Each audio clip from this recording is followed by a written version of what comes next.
Hi, welcome back. I'm Broward County Commissioner Stacy Ritter here with Broward County Aviation Director Kent George. We're at the rental car facility at the Fort Lauderdale-Hollywood International Airport, and we're at the coffee shop, which is fairly new to the rental car center. Seattle's best coffee, but also a little part of it called the Cuban Corner, which has Jamaican beef patties and empanadas and café con leche and lots of things, Cuban sandwiches, lots of other things for the employees who work here, as well as the passengers who go through the rental car center. So we were talking about how you can't ski in Broward County. The ski slope. The new runway. There was a misnomer in the newspaper and put out by some people that said that the runway was going to be a ski slope and so forth. What we're talking about out of necessity, because we have to elevate over the FEC Railroad in Route 1, a elevation change of about 56 feet, 57 feet between one end of the runway and the other. Okay, now the average person, that's five stories. So people think that the runway is going to go like this, based on what has been read. But this is over 8,000 feet. Okay, so let's... And it's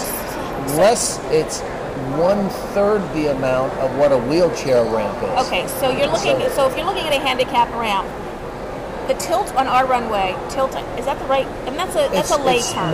It's not. That is a lay term. And what it is the slope on the runway does not exceed 1.5%, which is what the FAA calls a standard. We're at 1.3 at the steepest point and 0.8 at the rest of it. Okay, so the runway is not going to look like this. No, and it's going to more look like this. It exceeds all FAA standards, but what it does, and this is what is so imperative for people to understand, is that we are here for safety and security utmost in everything we do. We literally have a one-runway airport at this community, handling 24 million passengers, utilizing a crosswind, which, as you know, creates a lot of angst in people north and south of us. There, we're using a small general aviation runway that is not big enough to handle commercial aircraft, and we're going to have added safety and redundancy. And well, what does that mean to the average person? That means less delays. For example, when we have weather conditions, and we've had them this last week with the fog and so forth, when you have weather conditions like that, delays are exacerbated. If we're having, and if, for example, the acceptance rate on a runway in visual flight conditions is about 80 flights to 100 flights an hour. They can come in and out pretty quickly.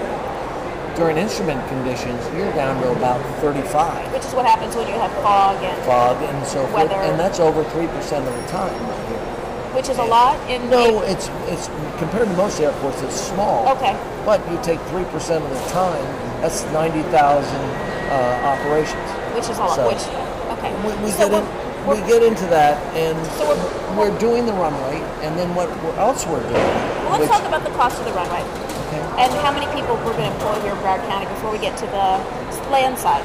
What we like to call the land side in aviation, as opposed to the air side. That's true.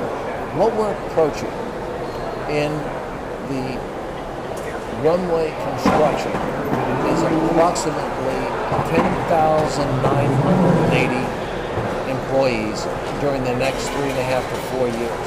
That will be employed working on the runway and will be paid prevailing wage and to build this 6 million yards of fill, etc. runway. It's a huge project. Yes, it is. It's the south side of the airport that currently the runway is how long? Currently, it's only about 5,000. And it cannot handle large commercial. And it's only 100 feet wide. A commercial airport has to be 150 feet wide. This needs 8,000 feet for the stage length. So this project, hundreds of millions of dollars, is going to employ almost 11,000 people over the next 3 years, which is amazing. No property taxes. None. No. Nothing. So let's talk about the land side. Well, but then the land side. Because the terminals are aging and... What has happened is that the facilities haven't been rejuvenated since they were built. Additionally, our U.S. customs in our port of entry has grown tremendously over the last few years. We need another terminal bay. 14 gates, Terminal 4. Which is our airlines have approved that. They've approved Concourse A. Which is Terminal 1. That's Terminal 1, which has been on the boards for length of time, but they want to go forward with that. Southwest will be using that one. They've approved a inline baggage system, which will be about $80 million. Which does what? That provides security when your bag goes into the system. And the importance of it, TSA has put in about $59 million of that $80 million. And then finally, we're going to be updating the terminal buildings in all terminals 1, 2, and 3. Remember, 4 is going to be rebuilt completely. But, excuse me, 1, 2, and 3, concessions, bathrooms, passenger flow. Ideal place to look.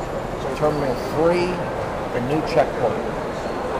Terrazzo floors opened up, brighter, new state-of-the-art equipment, better flow, gets rid of a lot of the lines. It's working so much better. You will see that throughout the entire terminal.